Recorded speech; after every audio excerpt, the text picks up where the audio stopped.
4 things that you need to avoid doing with your Quest 3. So let's get started with the number 1. First thing is to never let your lens being in contact with the sunlight.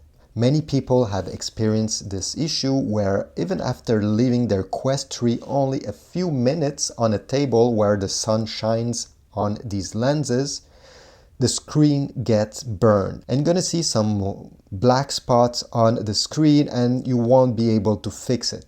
These are acting like magnifying glass. You probably already tried using a magnifying glass with the sun and it's able to heat a spot at a very high temperature, while this is doing the same thing. If the sun rays going over here, it will burn down the screen.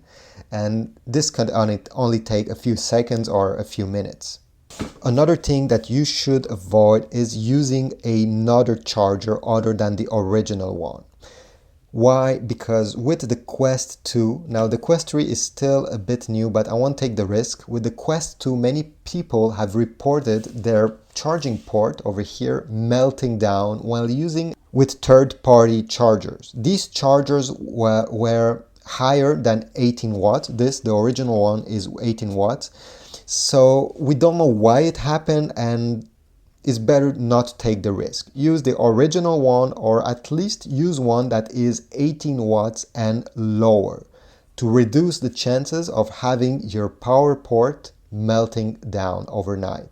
Another thing you should avoid while you're setting up your Quest 3, it's not leaving enough space between your Guardian area and the walls that are around you.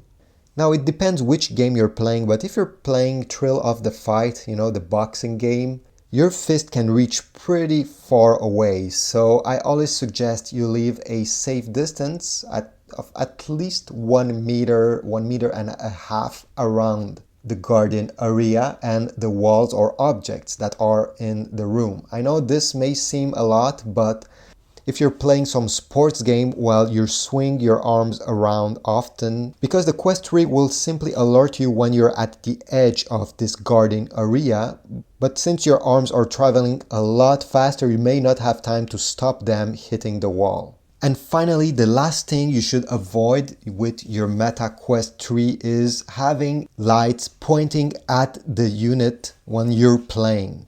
So what I mean by this is if you're having lamps in the room where you're playing that are shining a light directly at the Quest 3, well, this can cause some tracking issues. These cameras that are used to track the movement of the headset in space will not work well if there's a light pointing directly at it. It's a bit like if I'm shining this light right into your eyeball. And the lights, if you have lamps pointing directly, may also cause some glare, like you see over here, which again will confuse the Quest 3 while you're playing. So these were 4 different things that you should avoid doing. If you have more of them, please leave them in the comments down below. I'm sure somebody will be very grateful. If not, simply leave a like, subscribe, and I will see you in the next video.